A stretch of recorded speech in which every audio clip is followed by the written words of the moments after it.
Hey guys, welcome back to the channel, and this is my final thoughts for Destiny 2 Lightfall. As of right now, the raid hasn't released, and I'm on one of the final steps for Winterbite, so I haven't got that either, so I'm not sure if there's anything with that yet. But I've just got a list of things that I didn't like, I liked, and I was unsure of, and I just wanted to just say what my thoughts were of the DLC. I'll start with the things I personally had a bit of a thing against, which the main one being the lack of information on the Veil. What is it? And the fact that all the characters pretty much talk as if they know what it is, and the Ghost kind of even does as well, because all we get somewhat clarification to it is that it's like the Traveler.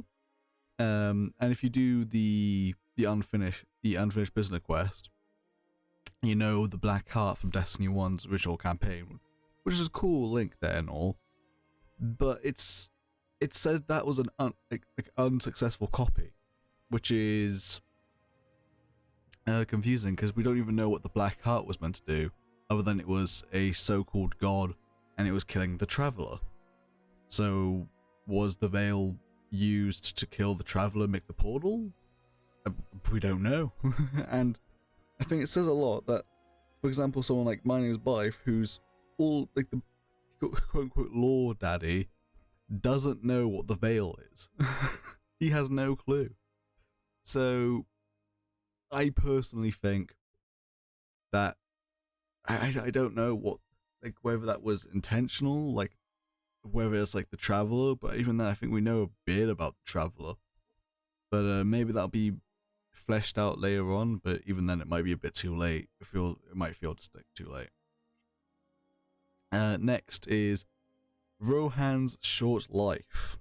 I didn't get the particular dialogue, but apparently he does say that he only has his end soon, and if I'd known that, I was like, oh yeah, he's gonna die. I didn't know that, so I didn't know he was gonna die. Well, I had a feeling when the mission kind of started and it was kind of giving that idea, but I wish Rohan stayed around, even if it was all until the end of the DLC, because I still like what we got with the epilogue, which I'll touch on a bit later. But yeah, I think it was just cut a little too short. We didn't get much of him other than being a bit roughly towards Osiris and us, the character, and then we had the mission with him, and then he's gone. So I wish we had a bit more time with him, I would say. Obviously not to say that he just lives, because obviously what we got on the unfinished business quest I liked more than if he was brought back alive somehow. But also another question I wanted to quickly just say here, is there technically possible he could become a guardian? Because technically he did the whole memo of bravery leads to sacrifice and sacrifice leads to death, and pretty sure there's something else in between there. So I wonder if he will ever become a guardian. That would be an interesting prospect if that ever does happen. And now the elephant in the room when it comes to Strand. Strand, I think many people think this, but I personally think it took too much of the story. Obviously, Strand was obviously going to be part of the story when it was announced and all that, but I personally think that it was borderline obsessive on the story. Like Callus was burning down on the city, and we had to stop him from connecting to the Veil, and we were off, well, at least like 2 missions. Was called trying to understand State Strand, which is fair enough, like a mission or two, but like just 2 straight missions, especially considering the second to last mission is one of them. And I just don't think it's the time. Like, it would have been cool if it was like kind of its own thing, or personally I'd rather it be its own kind of quest that's linked with it, a bit like how in To the Taken King in Destiny 1, how you had the remaining subclasses depending on your character, which for example Titan was the solar subclass. It was its own branch off thing that was still kind of connected to the story. So you can kind of get, so you first find out about Stasis Short in the story for like the first couple, like half, then you can split off, get Strand, and then don't make it like so like absorbent on Strand. And I wish there was a bit more. So I remember the huge thing about the Shadow Legion was meant to be like, oh, they have light suppressing tech. The only reason that was in the game, I'm pretty sure, was just as a mechanic for Strand, personally, as you see them nowhere else, and the only way you can destroy them is conveniently with Strand. So I think that was an underused asset. They could have made like much more interesting battle arena kind of things if you could destroy them by other means. Like, for example, some you have to use a ghost and kill enemies around you, or you have to kill a boss, or you have to get an artifact like a Vex head or a Hive sword, for example. So I think they're missed opportunities. None of them being more than Keitel and her father. I'm not sure if I missed this opportunity, but I don't think they had any kind of conversation or like gripes or anything with each other. They kind of just we only get Keitel's side of the, oh, he's a traitor, he should die, and all that, which is, I mean, it makes sense because she has her history with her father, but you would think there'd be a bit more of like a family struggle, because in the end of the day, Callus is her father, and we do know that Callus has a soft spot for Keitel, yet he was much more doesn't care, and they had barely any interactions together apart. Technically, the only fight we saw them have, we didn't hear or see, because it was happening while we were going into the Vale, like the Vale containment area.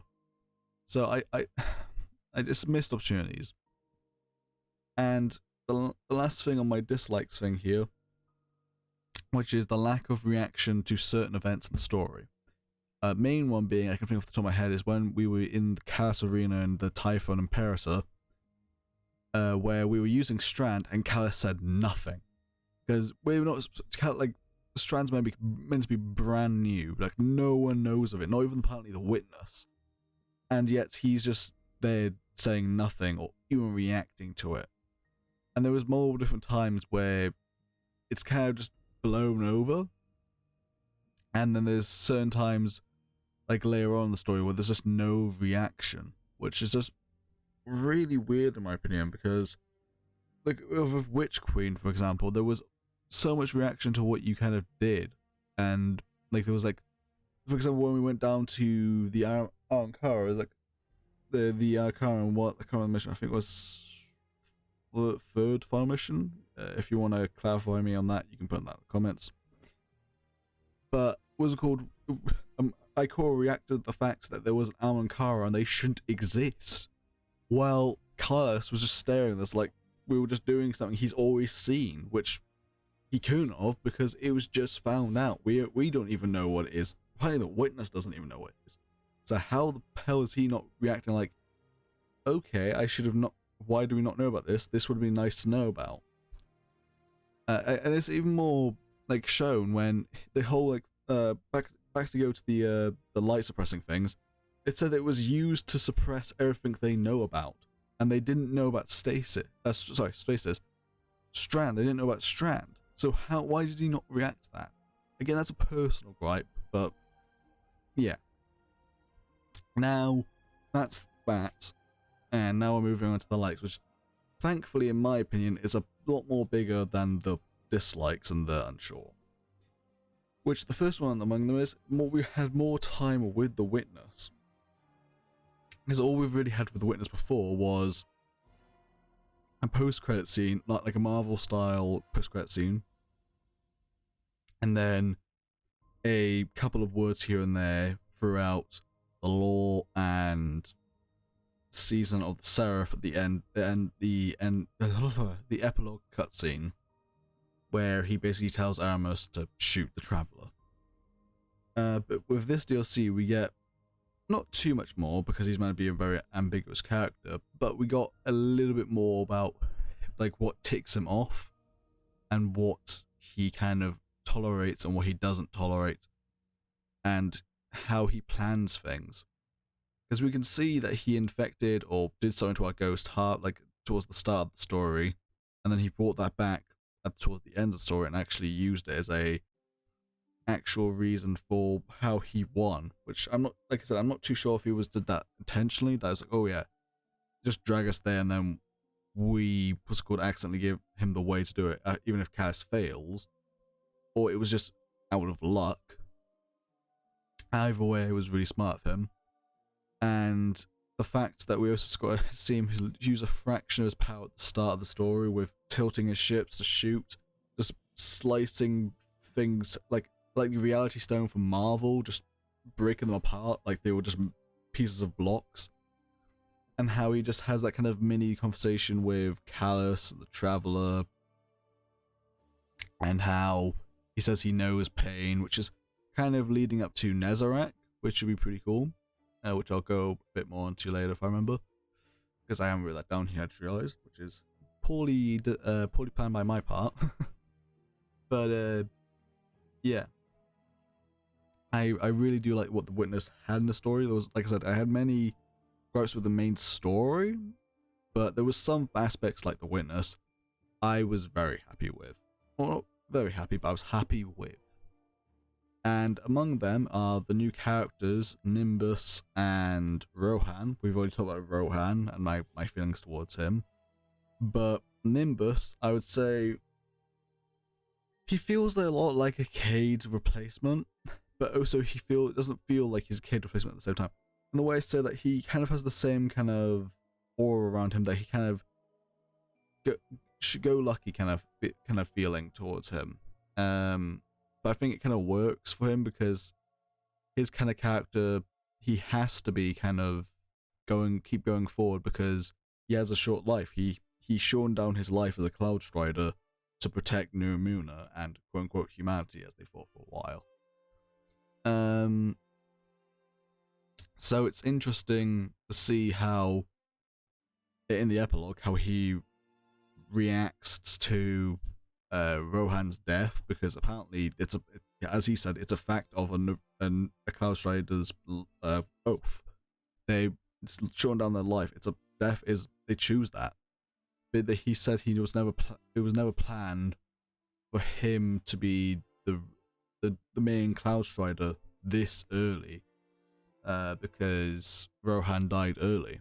Because he said even when the funeral happened, that what's it called, they normally have both of the people there. I'm not sure how that would work, because do they just remove the core of them and they just die, and then they put the thing there, or do they do the passing on ceremony and then they retire for like a couple of weeks or months and then they die? I don't know. Or do they just become seniors and then they just, however long they live then is still in service? I don't know. Maybe there's someone in the law that clarifies that. Now the gameplay was probably my favorite gameplay out of any of the DLCs. Where Witch Queen excelled was the story and the lore.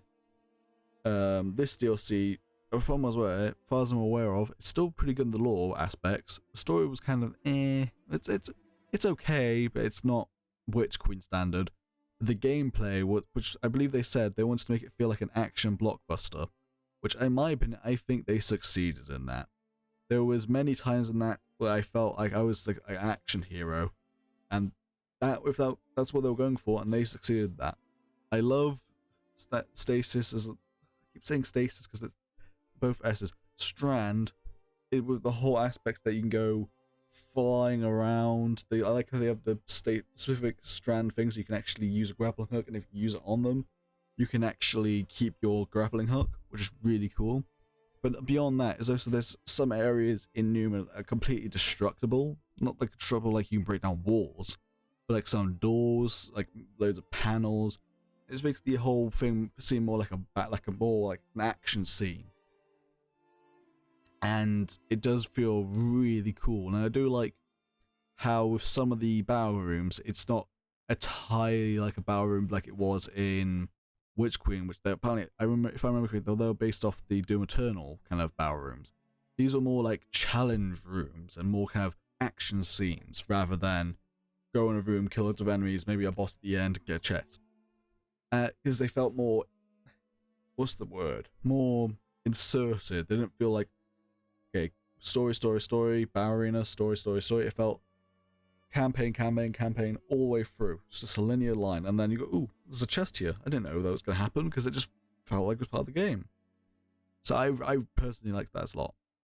Numa as a location, as I was kind of saying, probably, I wouldn't say it's my favorite location. There's a lot of locations in Destiny now, but it's definitely up there in terms of just the atmosphere you can get with the neon lights and how you can tell it's definitely humanity with like the lounges and all that. But it's also very futuristic because they never really had the Dark Age because they managed to escape that. So you kind of get a glimpse of what humanity could be for us in like 1,000 years if we ever colonized Neptune, which I don't think we ever will, at least for a very long time, because isn't Neptune like a gas giant or something like that? But it still is cool to think about. And yeah, and one thing I did say, I think I cut out though, is the areas, especially like the commute, like the area you have to go between the Cloudstrider gate and where the Hall of Heroes are, reminds me a lot of the Citadel from Mass Effect. And I don't know why it does, but I think it's just kind of the clean walls, like the tables and the neon lights, which I loved the Citadel from Mass Effect because I just felt like a really cool, massive superstructure, and it kind of got that same feeling from New Muna as well. Now, back to Keitel, when I said her and her father was a bit off, I do like her involvement though, where she's actually in a DLC and it's a bit more impactful to the story in general, because sure, she's been in seasonal content, but she's only been a character limited to seasonal content. Now she's been elevated to campaign character status. And though we didn't get much of, like, as much as some people might have wanted, I think we got the perfect amount, because in the end of the day, she is an empress, she's a leader, she's not really like someone like the Crow who scouts or anything like that. And you talk too often because she has her own responsibilities. She has an empire. But it's still cool that we got like that in the training montage cutscene. We got her going like rallying her men and all that. And at the end of the story and the final mission, we fought with her, similar to how we fought with her when we were fighting Callus in Season of the Haunted. I don't know why. Just if you fight with loads of people in the game, like I'm not saying like fight them, but they're fighting alongside of you. And we fought with a couple of people like that, like with Zavala and also. But I've always enjoyed it the most when it's Keitel, because Keitel, I don't know, it just feels so cool. But yeah, the music was absolutely phenomenal, as most DLC Destiny music is, or Destiny music always is. I liked the little like neon 80s kind of touch or 90s. Yeah, probably my favorite music, like as a group. There are some other songs from other DLCs and get the other stuff where I kind of prefer it as a single standalone, but as a group, as like a soundtrack, probably my favorite would be Lightfalls. And this is the last minute because I was going to say a personal gripe of there's only one strike, and I will mention that more later. But I have recently seen that in the EDZ they have actually updated the EDZ strikes, the Arms Dealer, and the Lake of Shadows. Though I'm not quite sure if that's because of the season, because I haven't actually touched the season yet, because I'm trying to wait until I have everything done with the DLC, or at least have like a certain wrap on the DLC, and then do the seasonal content. That's why I'm might be doing 2 or 3, which was called a Season of Defiance videos in 1 week instead of doing the 1 week per thing like I normally do.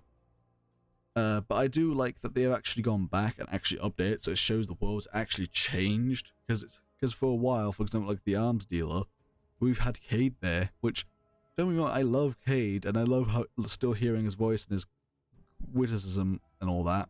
But he's dead. He's been dead for years now.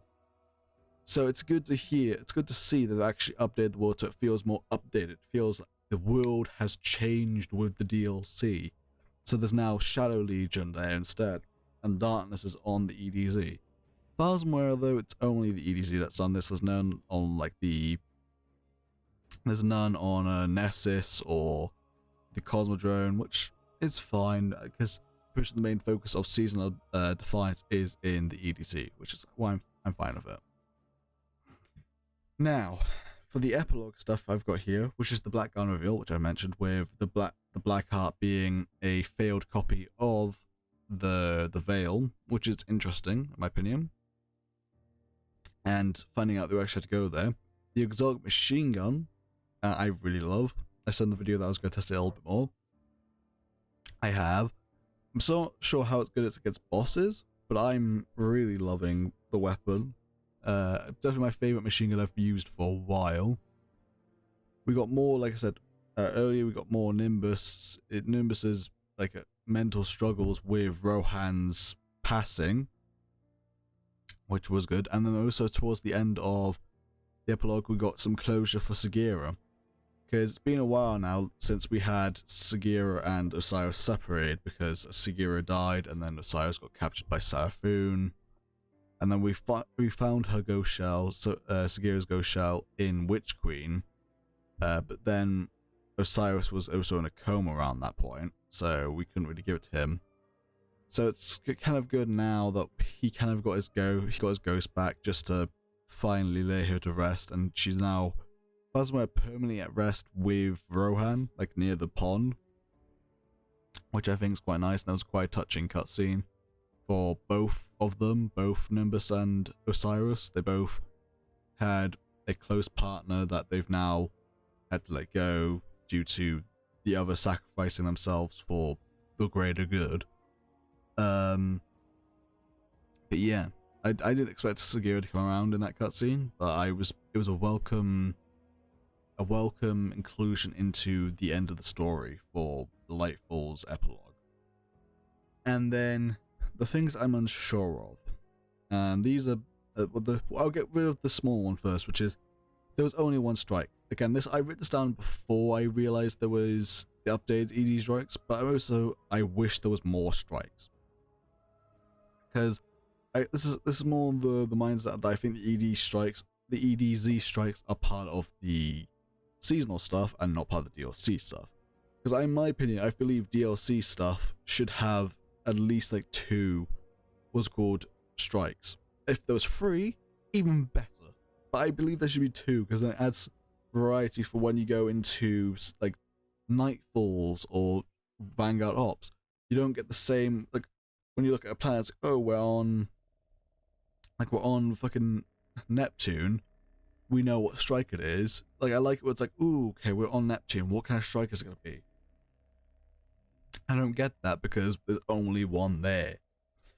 But, like I said, I'm kind of revised that a little bit, because now I know there's two like, updated strikes on Earth. But it's still kind of, I get still the bit of taste in my mouth that I kind of wish there was more. Like, it's all great and all to have something updated, because then it kind of feels new, but it's not new at the end of the day. And then the last thing here is the ending. The ending, in my opinion, was confusing. Because, one, we don't know what the Veil is. Like I said, to the first point, lack of information of the Veil. We don't know what the Witness did with it. And we don't know what the Traveler is anymore, because apparently some accounts he's been transformed or he died, and there's now a portal, and the Witness has gone through, and I don't understand why we can't just go through and stop him now. Unless there's like a certain reason why we can't just travel through. But it just kind of is a doozy. I just don't understand some things when it comes to that. And back to one of the points I said earlier, which isn't written down here, because like I said, bad planning, was Nezarec. Nezarec was something I didn't expect to come into the story, because we kind of, in my head, I thought we kind of ended the story in Season of the Plunder, when we found all of his pieces and stopped Aramis and the House of Salvation from taking in all the pieces to, I don't know, resurrect him. But apparently now he's in the Vex network, and he's corrupting people, and he might be, either he's going to be a character that's freed from the Vex network during the raid and he makes an appearance, or he is in the raid and he's the final boss. We don't know, but it's got me excited because there are some certain lore revelations, like apparently with the Revision Zero, that everything in the lore is basically made out of the same stuff as the K1 artifact, which caused people to go crazy. And if there's a link, that means the K1 artifact was part of Nezarec's stuff, which means the Revision Zero and technically the Exos will be part of Nezarec as well, because the K1 artifact spoke to Clovis Bray to go to Europa and use the Clarity Control or something like that to make the Exos. So if that is true and it was not like a bug, then that is some interesting lore implications. And part of me hopes that he will kick around a bit longer, because he can make a pretty good like third villain in my opinion. Because I don't want like another Sarfu character where it's like they're kind of with us, they're not against us, kind of like, but they're against us kind of character. Because I think Nezarec's in the perfect position where he can be not like an all the time kind of bad guy, but he can be like there in the background planning, because he has a certain reason to not be with the Witness, because he's, as certain lore counts, Nezarec's the last god of pain, and the Witness in the cutscene where he intimidates Callus says, "We know pain, the final shape will remove it." So there's kind of clear motivation there, and it would be nice to see like a bit like how Seraphine was for all of strikes. I believe it was the strike on Io, where it was like there was something taken there just because the Seraphine wanted to do something. It was kind of just giving her a bit of like a story background without actually saying, "Oh, she's gonna be here." And I wish we can get something a bit like that where he escapes and now we have to hunt him down. And maybe that could be what we do for like a season, and that could be pretty cool. Like it's like, well, I wonder what he's planning. Where has he gone? But anyway, like if he's only like a raid boss, then so be it. But I kind of like that other aspect as well, because we've never really had a raid contained thing. Kind of, obviously there's Riven with the Cursed City and all that. But I mean, like something that originated in a raid spill out into a main story. Closest thing I can think of would probably be Crota and Oryx coming around, because we killed Crota in a raid. But I don't think we've had anything where like the certain boss or character comes from the raid and continues being in the story. And now I just realized Callus. Callus is exactly that. But hey, you know what? There's a certain Callus hole shape in the universe now. Nezarec could fill it. Anyway, I'm going to end this video here. If you have any different opinions to mine, but feel free to share it in the comment section below. Anyway, goodbye for now. Like and subscribe. Bye for now. Bye.